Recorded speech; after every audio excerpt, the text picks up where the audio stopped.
नमस्कार, आपण पाहता न्यूज 18 लोकमतवर बेधडक आपल्या सगळ्यांचं स्वागत. मी मिलिंद भागवत. पाकिस्तानवर हल्ला झाल्यापासून किंबहुना हल्ला होण्याच्या आधीपासूनच पुलवामात जो हल्ला झाला, जो पाकिस्तानी घुसखोरांनी आणि पाक पुरस्कृत आतंकवाद्यांनी केला, तेव्हापासूनच राजकारण सुरू झालं. आणि गेल्या काही दिवसात ज्या पद्धतीनं भारतीय हवाई दलानं जबरदस्त कामगिरी केली, त्यानंतर तर या सगळ्या राजकारणाला आणखीन ऊत आल्यासारखं दिसलं. पाकिस्तानच्या हद्दीमध्ये पडलेले आणि पाकिस्तानच्या ताब्यात काही काळ राहिलेले विंग कमांडर अभिनंदन हे भारतात पोहोचल्यानंतर गेल्या 2 दिवसात तर या राजकीय पक्षांच्या परस्परांवरच्या आरोप प्रत्यारोपांनी तर हळूहळू कळस गाठायला सुरुवात केली. आणि त्यामुळेच या सगळ्याला पार्श्वभूमी आहे किंवा संदर्भ आहे तो अगदी तोंडावर येऊन ठेपलेल्या निवडणुकांचा. आणि हे सगळेच राजकीय पक्ष, त्याच्यात कोणी डावा आणि उजवा नाही, सगळेच जण आपापल्या पद्धतीनं या विषयात आरोपही करतायत, श्रेयही घेतायत. आम्ही काय केलं होतं, आमच्या काळी काय झालं होतं, याचे दावे प्रतिदावे जाहीर सभांमधून होऊ लागलेत, असे हात दाखवून. खरंच भारतीय लष्कराच्या, भारतीय सैन्य दलाच्या या सगळ्या यशाचं असं श्रेय घेणं, राजकारण करणं आणि त्याचा पक्षहितासाठी वापर करणं हे योग्य आहे का? याबद्दलच आपण विविध मान्यवरांची मतं जाणून घेणार आहोत.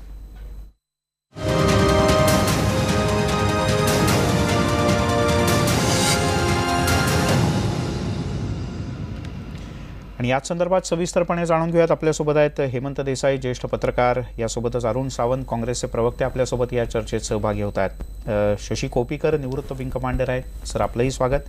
विश्वास पाठक आहेत, भाजपचे प्रवक्ते आपल्यासोबत. ब्रिगेडियर सुधीर सावंत पुढच्या काही क्षणात आपल्यासोबत येतीलच. आणि भालचंद्र कांगो आहेत, कम्युनिस्ट नेते. आपल्या सगळ्यांचं स्वागत. सगळ्यात सुरुवातीला आपण विंग कमांडर शशी कोपीकर यांच्यापासून सुरुवात करूयात. सर, साधारणपणे कुठलाही शत्रू राष्ट्र जेव्हा आपल्यावर हल्ला करतं, आक्रमण करतं, प्रत्यक्ष अप्रत्यक्ष आपल्या देशातल्या सैन्याला, जनतेला त्रास द्यायला सुरुवात करतं आणि त्याला जेव्हा प्रतिहल्ल्याने किंवा प्रतिकार करून उत्तर दिलं जातं, निर्णय भले त्या वेळेचे राजकारणी घेत असतील, पण जेव्हा त्याचं श्रेय घेण्याची लढाई सुरू होते, त्या श्रेयावरनं आरोप प्रत्यारोप होतात. एक सैनिक म्हणून काय वाटतं तुम्हाला? मला असं वाटतं की असल्या हल्ल्यांचं श्रेय कुठल्याच पक्षाने घेऊ नये. सत्ताधारी पक्षानेही नाही आणि विरोधी पक्षांनीही नाही. मला यात राजकारणात पडायचं नाही आणि त्यामुळे मी यात कुठल्याही राजकारणातल्या पक्षांचं नाव घेणार नाही. पण पुन्हा एकदा सांगतो की कुठल्याही पक्षाने ह्याचं श्रेय स्वतःकडे ओढून घेऊ नये किंवा असा हल्ला झाल्यावर ज्याच्यामुळे आपल्या सुरक्षा दलांना ठेच पोहोचेल असं काही वक्तव्य करू नये. बरं, तुमच्या या आत्ता बोलण्याची मला तुलना करावीशी वाटते. त्या दिवशी दिल्लीत तीनही दलांच्या प्रमुख नेत्यांनी जे प्रेस वक्तव्य केलं होतं, त्याच्यात अगदी मोजक्या शब्दात त्यांनी सगळं काही सांगून टाकलं होतं. मला असं वाटतं की याच्यापेक्षा अन्य कुठल्याही लष्कराच्या जवानाच्या मनात यापेक्षा वेगळ्या कुठल्याही भावना नसतील. एखाद दुसरा शब्द इकडे तिकडे सोडला तर. पण मग आता राजकारण का होतंय, नेमकं कोण करतंय राजकारण, कशासाठी करतंय, का सगळ्यांनाच याच्यावर मताची पोळी भाजायचे? विश्वास पाठक आहेत, अर्थातच त्यांच्यापासून पुढे जाऊयात कारण सत्ताधारी पक्षाचे नेते आहेत. पाठकजी, एक प्रश्न सुरुवातीला थेटच विचारतो. आजपर्यंत कोणीच भारतीय हवाई दलानं केलेल्या हल्ल्यात पाकिस्तानात किती अतिरेकी ठार झाले हे सांगितलं नाही. पण तुमच्या पक्षाचे अध्यक्ष अमित शहा हे मात्र विशिष्ट आकडा सांगू लागलेत. कशा करता श्रेय घेऊन राजकारण करताय?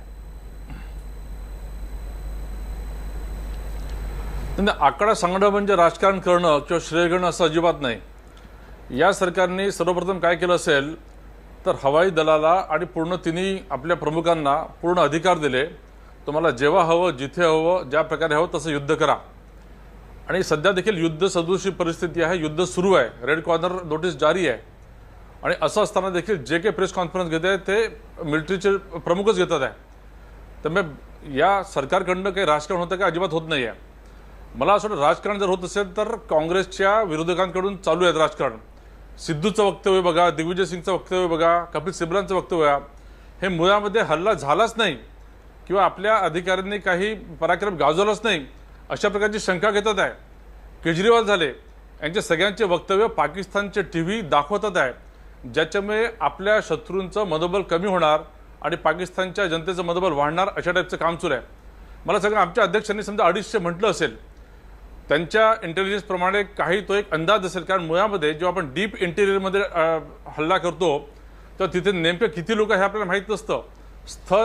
तिथलं स्थळ उद्ध्वस्त करणं हे एअर कमांडरचं काम होतं, त्यांनी केलं. आज धनुवाद साहेबांनी तेच सांगितलेलं आहे. तर हे 250 केल्यामुळे आपल्या भारतीय जवानांचं मनोबल वाढणारच आहे. अमित शहांचं किंवा मोदींचं किंवा कोणाचं वक्तव्य तिकडे पाकिस्तानमध्ये कोणी रेफर करत नाही आहे, मात्र या विरोधकांचं वक्तव्य तिकडे रेफर करून आपल्या जवानांचं मनोबल घटवण्याचं काम चालू आहे. बरं, मला म्हणजे ठीक आहे, तुमच्या दृष्टीने तुमचा दावा बरोबर असेल, पण तरी त्यात बरीच प्रश्नचिन्ह उभी राहतात आणि मी त्यातली काही प्रश्नचिन्ह उपस्थित करण्यापूर्वी आपण काँग्रेसच्या प्रवक्त्यांकडे जाऊयात. अरुण सावंत आहेत आपल्यासोबत. तुम्हाला तथ्य वाटतंय का हे पण दादांत खोटं आहे सगळं सांगतायत ते? 100% खोटं. आपण बरोबर हेरलं यांना. भारतीय जनता पार्टीचे प्रवक्ते माननीय विश्वास पाठक हे आता आमच्या काँग्रेसच्या काही नेत्यांच्या नावांचा त्यांनी उल्लेख केला. याच्यापैकी कोणत्याही नेत्याने कुठेही ओपनली कोणतेही वक्तव्य केले नाही की असा कुठला हल्ला भारतातर्फे झालाच नाही. उलट पहिल्याच दिवशी आमचे राष्ट्रीय अध्यक्ष आपले राहुल गांधीजी यांनी मान्य केलं की हा हल्ला योग्य वेळी आणि झालाच पाहिजे होता. त्याच्याबद्दल अभिनंदन सुद्धा केलं त्यांनी भारतीय लष्कराचं. आता मी तुम्हाला एक गोष्ट सांगू इच्छितो, कदाचित विश्वास पाठक आपण आपलं वाचन कदाचित झालं नसेल, पण मी आपणास आपल्या निदर्शनास आणखी समस्त भारतीयांच्या निदर्शनास एक गोष्ट आणू इच्छितो, ती ही की भारतीय जनता पार्टीचे केंद्रीय मंत्री SS अहलुवालिया यांनी काल ताजं बयान दिलं की आमचं सरकार कोणत्याही प्रकारचं असं वक्तव्य करत नाही की तिथे आतंकवाद्यांचा आम्ही खात्मा केला. एकही आतंकवाद्याचा तिथे मृत्यू झालेला नाही असं स्वतः भारतीय जनता पार्टीचे केंद्रीय मंत्री अहलुवालिया यांनी सांगितलं आणि ते सर्व वर्तमानपत्रात छापून आलं. आणि तुम्ही इथे येऊन आमच्या नेत्यांची खोटी नावं घेऊन जनतेची दिशाभूल करत आहात. पाठक, नाही, अहलुवालियांचं वक्तव्य तुम्ही जरा समजून घ्या. त्यांनी तेच म्हटलं की किती कॅज्युअलिटीज झाले हे आम्हाला ताबडतोब असर्टेट करणं बरोबर नाही आणि त्याचा आकडा सांगणं बरोबर नाही. वक्तव्य त्यांचं असं आहे. आज बरं ठीक आहे, धनुवांनी काय म्हटलं, एअर चीफ मार्शल धनुवांनी काय म्हटलं की आम्ही पूर्ण स्थळ उद्ध्वस्त केलेले आहे. पाकिस्तानच्या देखील तिथल्या तुम्ही लष्करी तैबाच्या काही यांचे वक्तव्य बघा की तिथे कॅज्युअलिटीज झालेले लोक मेलेले आहेत. आता किती झालेले आहे ही मोजण्याची आत्ता वेळ नाही, युद्ध चालू आहे.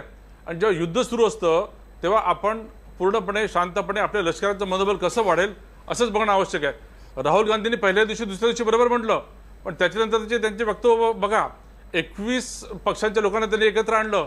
केजरीवालांनी काय म्हटलं आणि आता 2 तासापूर्वी तुमचे सिद्धू काय म्हणाले की उच्चा काय आसमान आणि पकवान नीचा पकवान इतक्या शेळक्या शब्दामध्ये तुम्ही भाषा वापरताय आणि याच गोष्टी सर्व पाकिस्तानच्या टीव्हीवर सतत दाखवणं चालू आहे. मी आता 10 मिनिटांपूर्वी देखील बघितलं. अरुण सावंतजी, मला असं वाटतं की विरोधी पक्षांनी जबाबदारी वागण्याची आवश्यकता आहे. त्याच्यात थोडंसं तथ्य नाही वाटत तुम्हाला? सिद्धूंची भाषा गेल्या काही दिवसातली तुम्हाला संशय घ्यावा किंवा राग यावा अशी नाहीये सर्वसामान्य माणसाला? ऐका, सर्वसामान्य माणसाला सर्व काही कळतंय.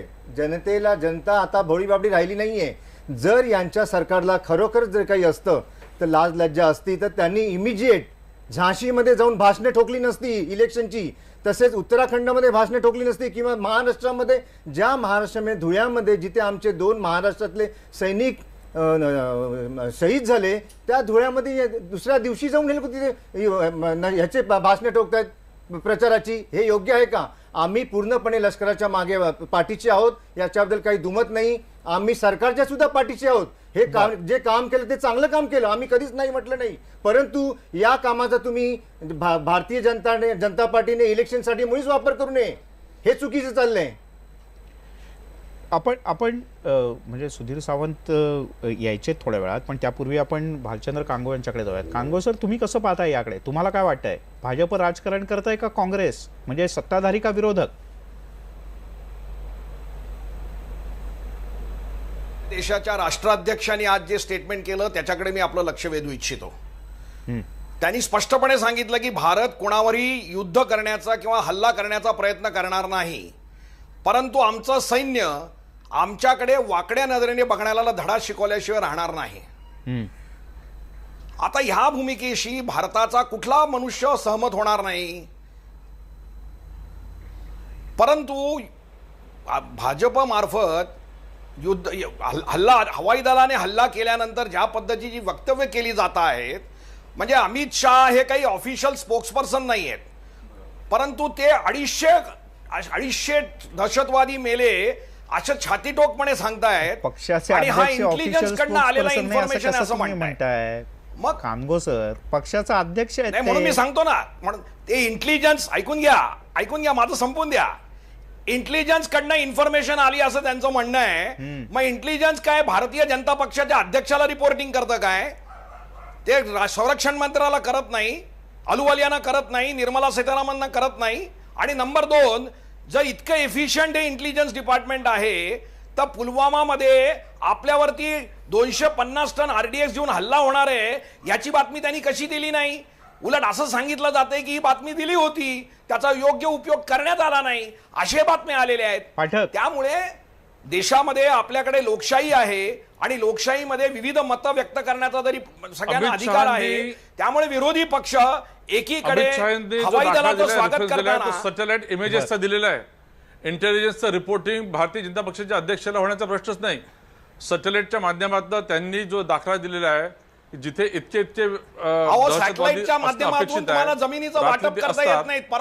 हल्ला झालेला आहे. परवा आदिवासींचा जेवढा मोठा मोर्चा झाला, सॅटेलाइट मार्फत जमिनीची मोजणी करता येत नाही. त्याच्यात झालेल्या गुंडाळामुळे झालेला आहे. तुम्हाला जमिनीची मोजणी करता येत नाही गव्हर्नमेंटला रिपोर्ट करतो आणि गव्हर्नमेंट त्याचा उत्तर देणार आहे, योग्य वेळी देणार आहे ते. नाही पण आता इलेक्शनसाठी बघा, त्याचा वापर त्याचा काही करण्याची घोर असतो. सुवर्ण संधी तुम्ही साधतात, हे तुम्ही कसं करता येईल? अजिबात नाही आहे. अमित शहांच्या किंवा मोदींच्या वाक्यांवरनं आपल्या जनतेचं देशाचं मनोबलच वाढत आहे. तुम्ही विरोधकांबद्दल काय बोलत नाही? तुम्ही कम्युनिस्ट नेते आहात, असं तुम्ही सिद्धू म्हणताय. बोलत काय बोलत नाही? तुम्ही केजरीवाल बद्दल काय बोलत नाही? यांच्यामुळे आपलं मनोबल डाऊन होत आहे. पण सत्य पाकिस्तानमध्ये कळल्यानंतर त्यांचं मनोबल फसवणूक वाढत आहे. शकते. सत्य कळल्यानंतर अहो मी तुम्हाला मागे घेऊन जातो. नोटबंदी झाल्यानंतर दहशतवाद्यांचा कंबरडा मोडला असं सांगण्यात आलं होतं. सर्जिकल स्ट्राईक झाल्यानंतर हे ऐकल्यानंतर देखील सुज्ञ माणसांनी जरा गप्प बसणं आवश्यक आहे.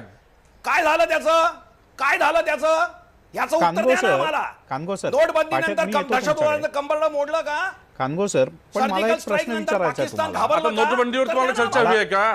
कानगो सर, एक मला तुमच्यामध्ये प्रश्न काही विचारायचा seriousness आहे की आहे नाही? तुम्हाला. पण अहो, मला करायलाच सांगा पाहिजे. की सर्वात मोठं विरोधी failure आहे पक्षांना तुमचं. इलेक्शनमध्ये म्हणजे त्याची चर्चा झाली काँग्रेस पाहिजे. असो, ममता भारतीय बॅनर्जी असो, अर्थव्यवस्थेला फटका देणारा जो निर्णय आहे त्याची चर्चा झाली पाहिजे निवडणुकीत. कानगो फालतू सर, चर्चा करण्यात अर्थ नाही. तुम्ही म्हणताय त्यातल्या काही मुद्द्यांमध्ये निश्चितपणे तथ्य आहे, अजिबात वाद नाही. पण तुम्हाला असं नाही वाटत की विरोधकांना पुराव्यांची जरा जास्तच घाई आहे? ममता बॅनर्जींनी तर म्हटलं की थेट हवाई दलानंच आधी पुरावे द्यायला पाहिजेत, नंतर दिल्लीत दिले, पण तुम्हाला फोटो पाहिजेत, पिक्चर पाहिजेत.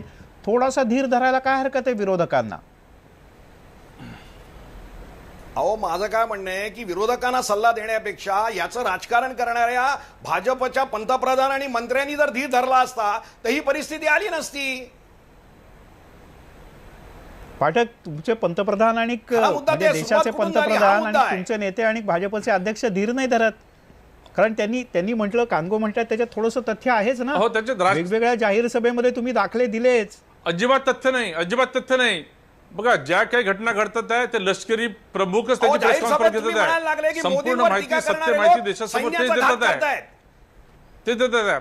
मोदींच्या भाषणामधनं काय समजत आहे? सर्वप्रथम ते सर्वांना श्रद्धांजली देऊन जी वस्तुस्थिती आहे ते सांगतात आहे. बरं, ठीक आहे, मी तुमच्या दोघांकडे येतो. पण आता एक मोदीजींनी सगळ्यात महत्वाचा जो निर्णय घेतला असेल तो लष्कराला त्यांनी अधिकार दिले, जे करणं अपेक्षित आहे. बरं, मी येतो पाठक तुमच्याकडे. पर्याय देसाई नाहीये सर, त्याला.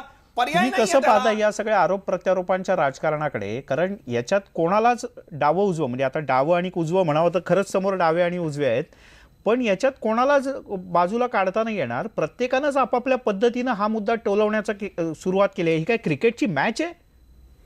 मी सिद्धू असतील किंवा केजरीवाल असतील, दिग्विजय सिंग असतील, कोणाच्या काही वादग्रस्त विधानांचं मी बिलकुल समर्थन करत नाही आहे, हे पहिली गोष्ट. पण हे याला सुरुवात कोणी केली? आपण लक्षात घ्या की ज्यावेळी वॉर मेमोरियलचं राष्ट्रीय युद्ध स्मारकाचं जेव्हा उद्घाटन झालं त्या ठिकाणी सगळ्या सैन्य दलाचे प्रमुख, लष्कराचे प्रमुख जे राष्ट्रपती आहेत त्यांना बोलवण्यात आलं होतं. राष्ट्रपती नव्हते तिथे, उपराष्ट्रपती नव्हते. आणि यांनी सांगितलं की एका फॅमिलीचं आत्तापर्यंत कल्याण बघितलं गेलं, आम्ही देशाचं फक्त कल्याण बघणार, आमचा पक्ष आहो की मी आहे स्वतः. हे राजकीय स्टेटमेंट नव्हतं काय याच्यानंतर. म्हणजे ज्यावेळी राहुल गांधी त्यांच्याबद्दल कोणाचं काय मत असेल ते असेल, त्यांनी समर्थन दिलं होतं. सर्व विरोधी पक्षांनी एक सुरामध्ये समर्थन दिलं होतं आधी. त्याच्यानंतर असं विधान करण्याचं काय कारण होतं? आपण लगेच पाठकांना नाही, विचारा. एक मिनिट ना. हो. दुसरी गोष्ट अशी, पाठक मी येतो तुम्हाला तुमच्याकडे. बोला सांगतो, सर. जेव्हा चीनचं आक्रमण झालं आणि तेव्हा पंडित नेहरूंच्या ज्या काही चुका झाल्या त्यावेळी त्या सगळ्यांसमोर आलेल्या आहेत. पण जेव्हा युद्ध सुरू होतं त्यावेळी जनसंघापासून समाजवाद्यांपर्यंत सगळ्यांनी नेहरूंना घेरलेलं होतं. चालू असताना घेरलेलं होतं. तेव्हा हे लक्षात घ्या. म्हणजे विरोधी पक्षांनी हे काही केलं नाही असं नाही. नेहरूंच्या चुका झाल्या त्या आता इतिहासात नमूद आहेत त्या, पण त्यानंतर नेहरूंच्या प्रकृतीवरती परिणाम झाला त्या सगळ्याचा. पण त्यावेळी या विरोधी पक्षांनी त्यांच्यावरती अत्यंत घणाघाती टीका केली होती चालू असताना. दुसरी गोष्ट, कारगिलच्या वेळी तुम्ही बघा, कारगिलच्या वेळी सुद्धा आता कांगोनी जे सांगितलं की इंटेलिजन्स फेल्युअर असेल किंवा इंटेलिजन्स इनपुट दिलं पण त्याचा उपयोग केला नाही. कारगिलच्या वेळी असंच झालं होतं की पत्ताच नव्हता आपल्याला हे घुसखोरी झाल्याचा. परंतु त्यावेळी सुद्धा वाजपेयींनी आणि विरोधी पक्षांनी एकमेकाची सहकार्याची, सामंजस्याची भूमिका घेतली होती. लक्षात घ्या तुम्ही, यांचं नेतृत्व जे आहे ते विभाजनवादी आहे, म्हणजे मोदींचं. आणि वाजपेयींचं जसं तो सर्वसमावेशक खऱ्या अर्थाने होतं. तुम्ही एक लक्षात घ्या, त्या सगळ्या विरोधी पक्षांच्या मिटिंगमध्ये त्यांनी सुषमा स्वराज यांना पाठवलं. का पाठवलं? की मी एक बलिष्ठ मोठा नेता आहे, सगळ्यांच्या पलीकडे आहे आणि बाकीचे सगळे दुय्यम आहेत, ते इमटेरियल आहेत, त्यांचा संदर्भ नाही आहे. ही जर ॲटिट्यूड आहे ना, त्याच्यामुळे देशामध्ये अशा प्रकारचं वातावरण तयार उपस्थित केलेला मुद्दा फार महत्वाचा आहे देसाई सर. आणि आपण पाठकांना विचारूयात. पाठक सर, ही जर का एका सर्वसामान्य विचार करणाऱ्या माणसाची, विचारवंताची, नागरिकाची, पत्रकाराची प्रतिक्रिया असेल, तुमच्याकडे काय उत्तर आहे याचं? पंतप्रधान का गेले नाहीत सर्वपक्षीय बैठकीला? एकदा नाही, 2 वेळेला. बघा, हे पुलवामाचा घटना घडल्याबरोबर प्रधानमंत्र्यांनी सरकार म्हणून जर पहिला निर्णय घेतला असेल तर सर्व अधिकार त्यांनी लष्कराला दिले. गृहीत धरा की आपण सर्वपक्षीय बैठक घेतली असती. सर्वपक्षीय बैठकीमध्ये काय सुरू आला असता की आपण 4 स्थानं उद्ध्वस्त करायची की 2 स्थानं उद्ध्वस्त करायचे. आपण अटल बिहारी वाजपेयींचा उल्लेख केला होता हेमंत देसाईंनी. अटल बिहारींचा आम्ही आदर करतो, ते आमचंच सरकार होतं. मात्र सर्वपक्षीय इन्व्हॉल्वमेंट झाल्यानंतर एक टीका ही पण झालेली होती की आपण ॲक्च्युअल लाईन ऑफ कंट्रोल का पास केली नाही, का क्रॉस केली नाही, आपली त्याच्यामुळे कितीतरी नुकसान झालं. ब्रिगेडियर सामंत आता येतील ते सारखं तेच गोष्टी म्हणतात की त्यांनी जॉर्ज फर्नांडिसांना प्रश्न विचारला असता, तुम्ही आम्हाला लाईन ऑफ कंट्रोल जर क्रॉस करू दिली असती तर युद्ध लवकर संपलं असतं, एवढी आपली कॅज्युअलिटी झाली नसती. मला असं वाटतं की सर्वपक्षीय दलांना आपण इन्फॉर्म केलेलंच आहे, मात्र त्यांच्या माध्यमातून निर्णय घेण्यापेक्षा लष्कराला लष्कराचं काम करू द्यावं, ही जी भूमिका नरेंद्र मोदींनी घेतली ही 1971 तोच प्रश्न मी पुन्हा एकदा तुम्हाला एका वाक्यात विचारतो. सगळ्या विरोधकांना असं वाटत होतं की पंतप्रधानांनी आलं पाहिजे होतं सर्वपक्षीय बैठकीला. पंतप्रधान जर काही देशाचे सर्वोच्च नेते आहेत तर त्यांनी यायला हरकत नव्हती. का आले नाहीत पंतप्रधान? नाही, बघा, प्रधानमंत्री आले नाही याचा इश्यू करण्याची आवश्यकता नाही आहे. राजनाथ सिंगांनी आधी ती बैठक घेतली होती, सुषमा स्वराजांनी घेतली होती, सरकारचे देखील प्रतिनिधीच आहे. मला वाटतं तो इश्यू करण्याची आवश्यकता नाही आहे. तो प्रतिनिधी जेव्हा बोलतो तो सरकारची भूमिका संसदेमध्ये उपस्थित राहत नाही, परदेशामध्ये जाऊन भारतातल्या विरोधी पक्षांची बदनामी करतात आणि यांच्याबद्दल प्रश्न विचारायचे नाहीत. त्यांच्या लगेच देशभक्ती आणि राष्ट्रभक्तीचे संसदेमध्ये सगळ्यात जास्त उपस्थित राहणारा हा प्रधानमंत्री आहे. देसाई साहेब, जरा समजून घ्या. महत्वाच्या चर्चांना उपस्थित नव्हते. विरोधक जे मुद्दे उपस्थित करतात त्याला महत्व नाही असं महत्वाच्या डिस्कशनला तेच उत्तर देतात. विरोधी पक्षांबद्दल ऐकता की संसदेमध्ये त्यांचे भाषण, विरोधी पक्षांबद्दल तुच्छता वृत्ती आहे त्यांच्यामध्ये. हे लक्षात, हा महत्वाचा मुद्दा आहे. अजिबात नाही, अजिबात नाही. जिथे त्यांना स्टेटमेंटशिप दाखवायची तिकडे ते दाखवतात. बर, कानगोंना काहीतरी मुद्दा मांडायचा होता. कानगो सर. पंजाबच्या मुख्यमंत्र्यांनी जे विधान केलेलं आहे हां, त्याच्याबद्दल मला वाटतं की ते एक राजकीय विधान आहे. त्याच्याबद्दल काहीतरी मत व्यक्त केलं पाहिजे. त्यांनी असं म्हटलेलं आहे की पाकिस्तान हा अण्वस्त्रधारी देश आहे आणि त्यामुळे आपण जर मिसएडव्हेंचर जर करण्याचा प्रयत्न केला तर न्यूक्लिअर वॉरला आपल्याला समोर जावं लागेल आणि हे आपल्या दृष्टीने विघातक होईल असं त्यांचं म्हणणं आहे. आता याच्याबद्दल काय म्हणणं आहे? ही असं स्टेटमेंट तुम्ही काही केलं का? काहीच केलं नाही. युद्ध उन्माद निर्माण करायचा निवडणुकीसाठी आणि प्रत्यक्ष मात्र सांगायचं की आम्ही लाईन ऑफ कंट्रोल क्रॉस केली, म्हणजे पाकिस्तानवर हल्ला केलेला नाही पाठक, याला काही उत्तर आहे असं म्हणायचं. आणि दुसरा मुद्दा मी सांगतो. नाही, एक minute that was non military preventive action against terrorist. अजून एक मुद्दा आहे. युद्ध नव्हतंच ते. पण हे नॉन जगाने त्याला सपोर्ट केलं, युद्ध आहे असं फ्रान्सने म्हणाले, केलं, युद्ध अमेरिकेने नाहीच केलं, आहे इंग्लंडने हे. केलं. नॉन आणि मग मिलिटरी तुम्ही ऍक्शन युद्ध- असं सगळ्या युद्ध चालू आहे, प्रमुखांनी युद्ध चालू आहे, सांगितलेलं कशाला लष्कराच्या. म्हणता? इट वॉज अ नॉन युद्ध चालू आहे मिलिटरी असं कशाला प्रिव्हेंटिव्ह म्हणता? ऍक्शन अगेन्स्ट तुम्ही टेररिस्ट मगाशी अशी युद्ध होती. आहे म्हणालात, मात्र गेल्या वेळेस युद्ध पाकिस्तानने चालू आहे असं म्हणालात. But it is not a war. It is not a war. F-16 त्यांनी जे हे युद्ध नाही आहे. ऐका जरा हे युद्ध हेमंत नाहीये. देसाई ऐकून घ्या. F-16 त्यांनी जेव्हा पाठवलं it was contravention of Geneva contract आणि तेव्हापासून ते युद्ध सुरू झालेलं आहे. F-16 त्यांनी जेव्हा आणले आपल्या मिलिटरी इन्स्टॉलेशन्सवर त्यांनी अटॅक करण्याचा एक प्रयत्न मिनिट, केला. एक मिनिट, ह्याला उत्तर तिथून ते देतो. युद्ध सुरू झालेलं एक आहे. मिनिट. म्हणून मी बोला. म्हटलं की ही युद्ध सुरू झालंय ना? युद्धजन्य परिस्थिती आहे सध्या. समझौता एक्सप्रेस आज अटारीवर आलेली आहे, भारतात आलेली आहे. युद्ध सुरू झालं तर तिला येऊन देणार का? आपल्या काश्मीर मधली बस पाकिस्तान ऑक्युपाइड काश्मीर मध्ये रोखण्यात आलेली आहे, त्याला तुम्ही रोखणार का? युद्ध सुरू झालंय ना, मग सांगा ना या दोन गोष्टी. आपली बस तिकडे चाललेली आहे, तिला थांबवा. युद्धामध्ये ती देखील गाडी इकडे काही येते, तिला युद्धामध्ये काही थांबवा. डिप्लोमसीचे भाग असतात.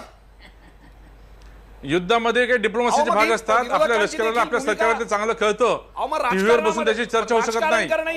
राजकारण करणं ही डिप्लोमसीचा भाग नाहीये. हल्ल्याला चोख प्रतिहल्ला केलेला आहे, हे युद्ध नाहीये. युद्ध नाहीये. राजकारण कोणी करत नाही, राजकारण तुम्ही करताय. विंग कमांडर काँग्रेस सांगू करताय, शकतील कम्युनिस्ट याबद्दल. करताय. हे हे युद्ध आपण नाहीये. आपण थोडंसं काही तांत्रिक गोष्टींमध्ये हे जाऊया. युद्ध मी नाहीये. तुम्हाला सगळ्यांनाच मी थांबवतो. आपण थोडंसं काही तांत्रिक गोष्टींचा पुन्हा एकदा आढावा घेऊयात, म्हणजे आपल्याबरोबरच आपल्या प्रेक्षकांना आणि राजकीय पक्षाच्या सगळ्या नेत्यांनाही थोडीशी उजळणी होईल. मला सांगा कोपीकर सर, की ह्याच्यातलं नेमकं वास्तव काय? म्हणजे आपल्या एअरफोर्सच्या विमानांनी LOC क्रॉस करून पाकिस्तानमधल्या लष्करी तळावर हल्ला करणं हे नॉन प्रिव्हेंटिव्ह ॲक्शन जसं लष्करानं याच्यापूर्वी सांगितलं तसं आहे का? F-16 विमान भारतात येऊन हल्ला करण्याचा प्रयत्न करणं म्हणजे युद्ध आहे? काय याच्यातलं वास्तव आहे? आपण जेव्हा प्रिव्हेंटिव्ह ॲक्शन म्हणून पाकिस्तानच्या हद्दीत जातो आणि फक्त आतंकवाद्यांच्या स्थळावर हल्ला करतो, तेव्हा त्याला युद्ध असं म्हणू शकत नाही. बरं, कारण असे प्रकार अमेरिकेने पाकिस्तानच्या पश्चिमी क्षेत्रात केलेले आहेत. शिवाय अमेरिकेने इतरत्र येमेन काय, सोमालिया येमेन, काय इराक, किंवा अनेक ठिकाणी बरेच झाले. ठिकाणी असे केले आणि त्याला युद्ध असं म्हणू शकत नाहीत. आणि ह्यावेळी मला वाटतं एक असल्या प्रकारच्या प्लॅनिंगची प्रक्रिया लक्षात घ्यावी. सामरिक स्तरावर म्हणजे ऑन स्ट्रॅटेजिक प्लेन राजकीय नेतृत्व,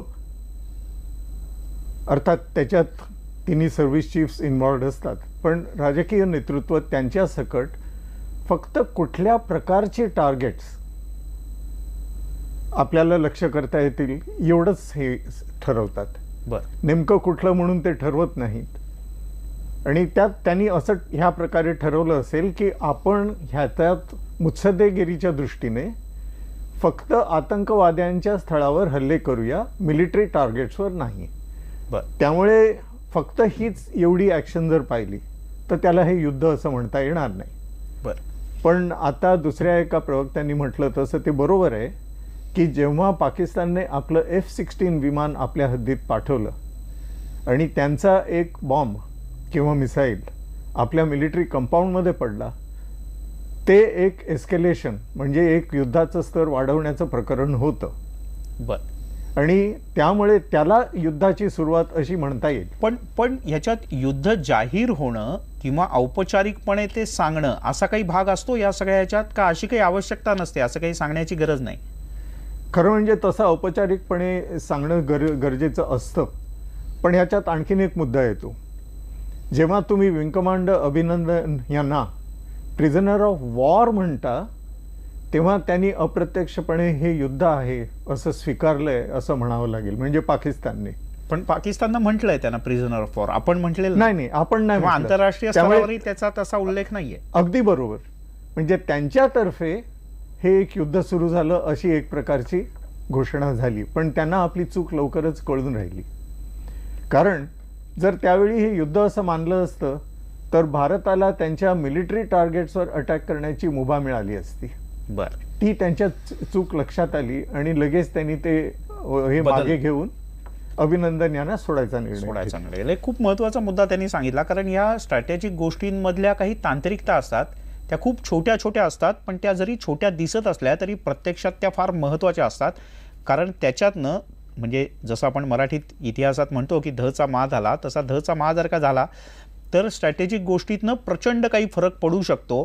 आणि हा मुद्दा या सगळ्या राजकीय पक्षांच्या आरोप प्रत्यारोपांमध्ये फार महत्त्वाचा आहे.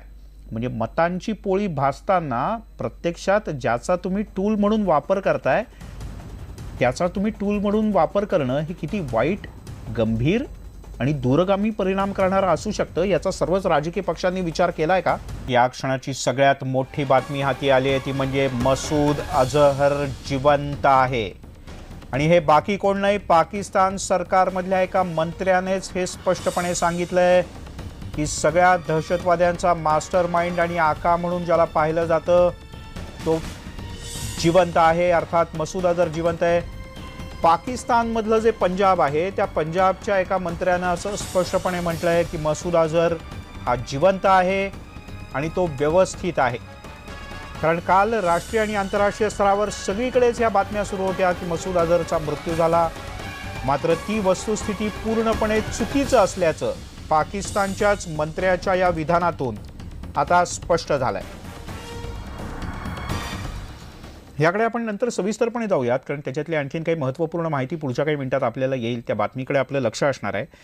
पण आत्ताचा जो आपला विषय आहे तो असं की भारतीय जनता पक्ष असो, काँग्रेस असो, राष्ट्रवादी असोत, ममता बॅनर्जी असोत आणि अन्य कोणीही राजकीय पक्ष असोत, ज्या पद्धतीनं आरोप प्रत्यारोप करतायत ते पाहता या भारतीय सैनिकांच्या यशाचं जे त्यांचं कौतुक करायला पाहिजे ते कौतुक करतानाच हे राजकीय पक्ष स्वतःची राजकीय पोळी भाजून घेण्याचा प्रयत्न करताना आता देशभरातल्या जनतेला दिसत आहेत. असं नेमकं का होत आहे?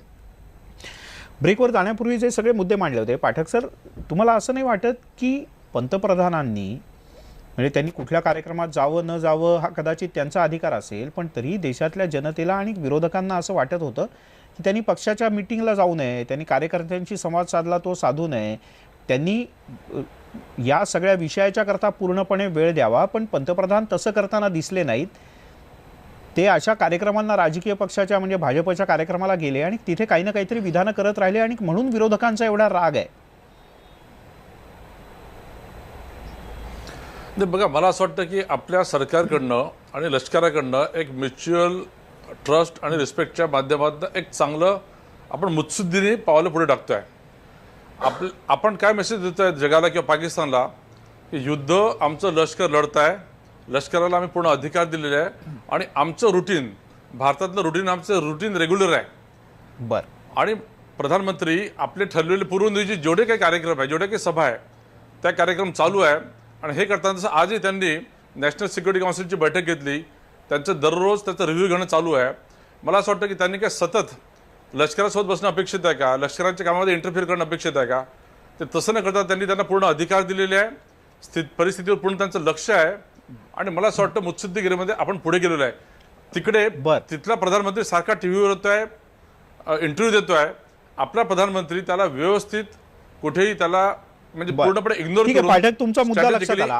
चांगलं मूव घेतोय. थोडंसं तथ्य नाही वाटत प्रधानमंत्र्यांनी फक्त 24 तास वॉर रूम मध्येच बसलं पाहिजे असं वाटतं तुम्हाला? यांच्या उत्तरामध्ये काही दम नाही आणि यांच्याकडे सांगण्यासारखं आता काहीच नाही. कारण यांच्या पंतप्रधानांकडून चुका घडलेल्या आहेत, अनेक चुका घडल्या आहेत. आता हे सांगतात की आम्ही सर्व काही लष्कराकडे सोपवलं होतं आणि त्यामुळे आमचा पंतप्रधान सगळे व्यवस्थित फिरत होता, आमचे रेग्युलर कार्यक्रम चालत होते. एवढं जर तुम्ही लष्कराबद्दल एवढं तुम्हाला कीव आहे आणि कळकळ आहे, कळवळ आहे, तर तुम्ही लष्कराला जे साधं जेवण सुद्धा मिळत नाही तिकडे तुमचे पंतप्रधान लक्ष का देत नाही? पण लष्कराच्या सैनिकांना रस्त्यावर येऊन का सांगायला लागतं की हम लोग खाने में ठीक से अनाज नहीं मिळते, अन्य धान्य मिळते खायला आम्हाला, आणि तुम्ही कसल्या गोष्टी करता? पंतप्रधान आमचे व्यवस्थितपणे फिरत होते म्हणून. वन रँक वन पेन्शन कोणी लावली? कसल्या वन रँक वन पेन्शन काय देतो सैनिकांना आतापर्यंत? विचारा, लष्कराला विचारा.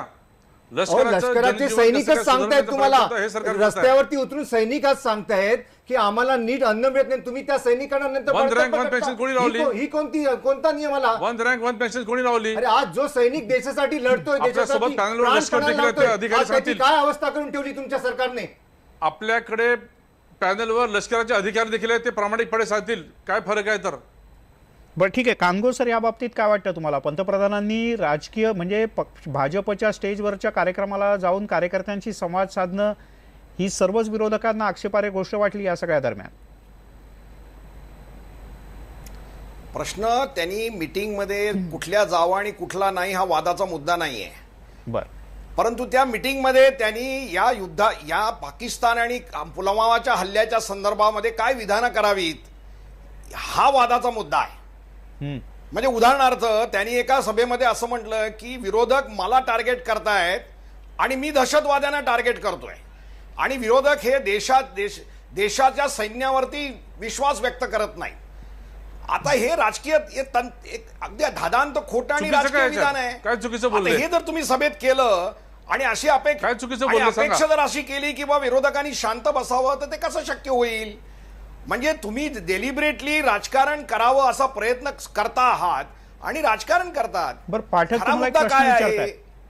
खरा मुद्दा असा आहे की या देशामध्ये आजच्याच एका मोठ्या वर्तमानपत्रामध्ये आजच्या आर्थिक स्थितीबद्दल एक अग्रलेख आहे की देशाची ॲग्रिकल्चरमध्ये काळजी सरकारची स्थिती आहे, सर्व्हिस सेक्टरमध्ये मंदी आहे, ओव्हरऑल इकॉनॉमिक ग्रोथ थंडावलेली आहे, गुंतवणूक थंडावलेली आहे, बेरोजगारी वाढत चाललेली आहे. एका क्वार्टरचा असे रिपोर्ट आहे तो, सगळे एका बिकट प्रश्न क्वार्टरचा. असताना आजच्या या एका क्वार्टरचा रिपोर्ट आहे, पाकिस्तानच्या फालतू तुम्ही कृतीवरचा विषयांतर करू चर्चा नका. निर्माण करून लोकांचं त्या लक्ष क्वार्टरची दुसरीकडे इकॉनॉमी वेधून ती निवडणुका घेणं कमी जास्त किंवा होत राहत बनवणं होती. ऍव्हरेज हे आपण सोपं 7+ असल्यामुळे करणार आहे. भाजपकडनं राजकारण जागतिक केलं स्तरावर जातंय. आपली इकॉनॉमी नंबर वन आता हे राहणार आहे. कळायला काय लोक मूर्ख आहेत का?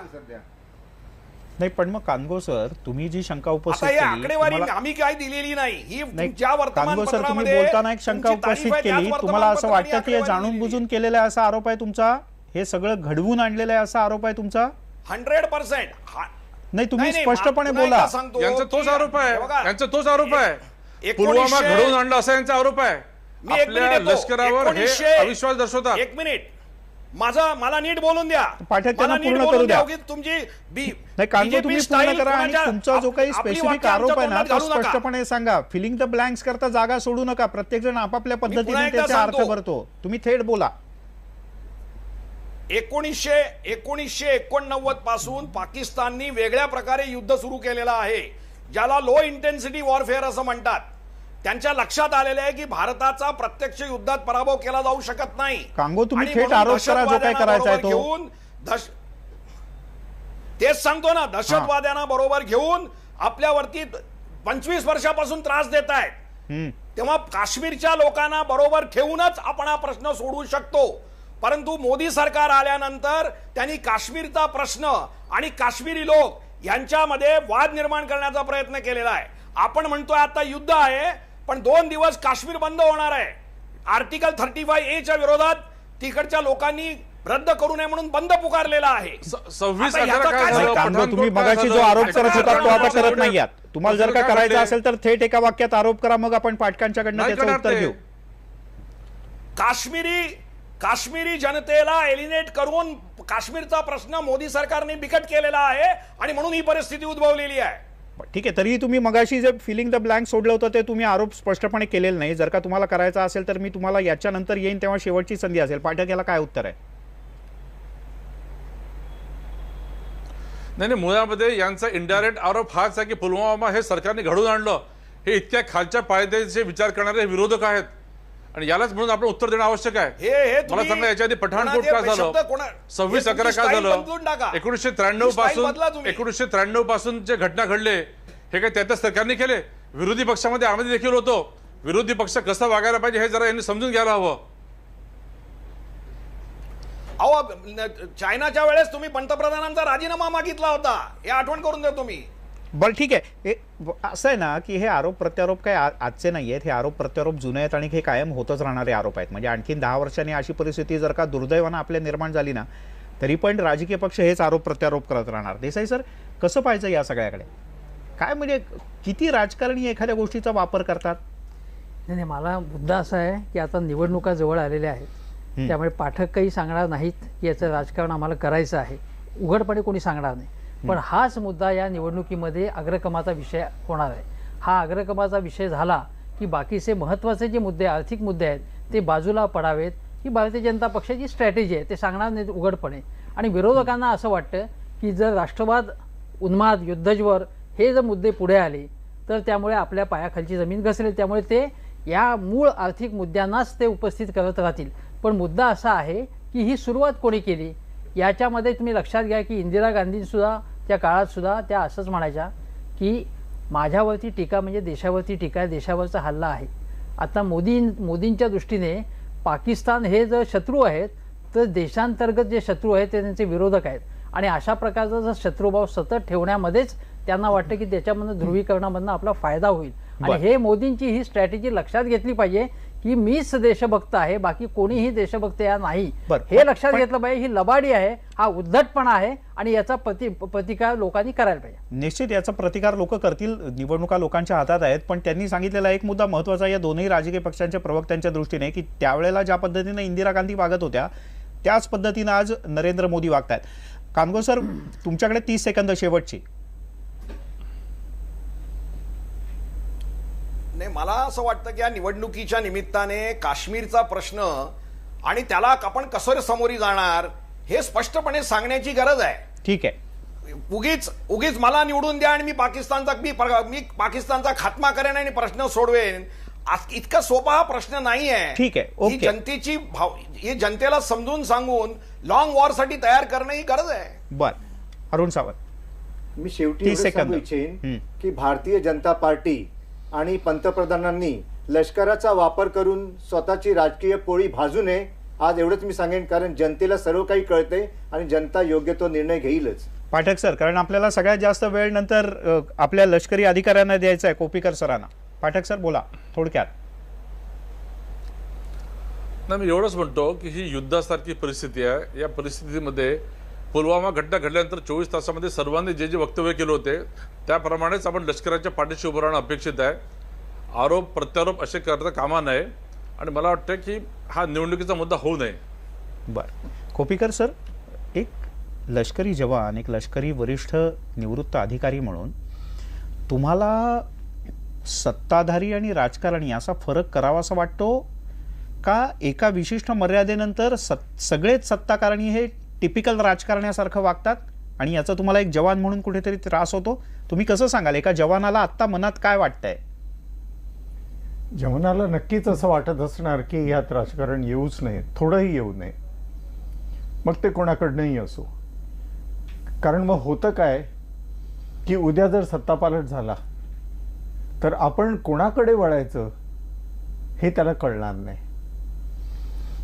की त्यावेळी हे असं म्हणत होते, आता हे असं म्हणतायत, म्हणजे आपण काय करावं नक्की. आणि एका क्षणाच्या किंवा एका दिवसाच्या घटनावरनं दीर्घकालीन धोरण ठरवता येत नाही. त्याच्यात खूप वर्ष जावी लागतात असं धोरणही करायला. आणि तितक्या वर्षात जर सत्तापालट झाला आणि आजच्या दिवसात जर सैन्याने एक पर्टिक्युलर धोरण स्वीकारून असं करायला पाहिजे म्हणून ठरवलं, पण जर त्याच्या मनात अशी अनिश्चितता असेल की उद्या सत्तापालट झाल्यावर हे धोरण बदलेल का, तर तो आपलं सर्वस्व त्या धोरणात ओतू शकेल का, ह्याचा विचार व्हावा सगळ्यांकडनं. लष्कर नेहमीच आज्ञापालन करेल, त्यात काही शंका नाही आहे. पण त्या आज्ञापालन करण्यात जर धोरण बदलत असेल तर मग त्याच्या मनात नक्कीच एक गोंधळ निर्माण होईल. त्यामुळे म्हणजे सरांच्या बोलण्याचं जर का सार सांगायचं झालं, आणि ज्याचा उल्लेख निश्चितपणे देसाई सरांनी केला, राजकीय पक्ष कुठलाही असो, आजच्या घडीला या गोष्टीचं राजकारण होत आहे. आणि जर का स्वतःला समजूतदार, सुसंस्कृत आणि एक मॅच्युअर्ड अशा प्रकारचे राजकीय पक्ष म्हणून हे सगळेच स्वतःला म्हणून घेऊ इच्छित असतील तर सत्ताधारी असोत किंवा विरोधक, त्यांनी अशा गोष्टींचं राजकारण करणं सोडावं. त्यातच या देशाच्या जनतेचं हित आहे. राजकारण करत बसा, पण आता नंतर, आणि किमान या गोष्टीचं तरी राजकारण करू नका. आपल्या सगळ्या मान्यवरांचे मनापासून आभार. आज बेधडकमध्ये इथेच थांबूया.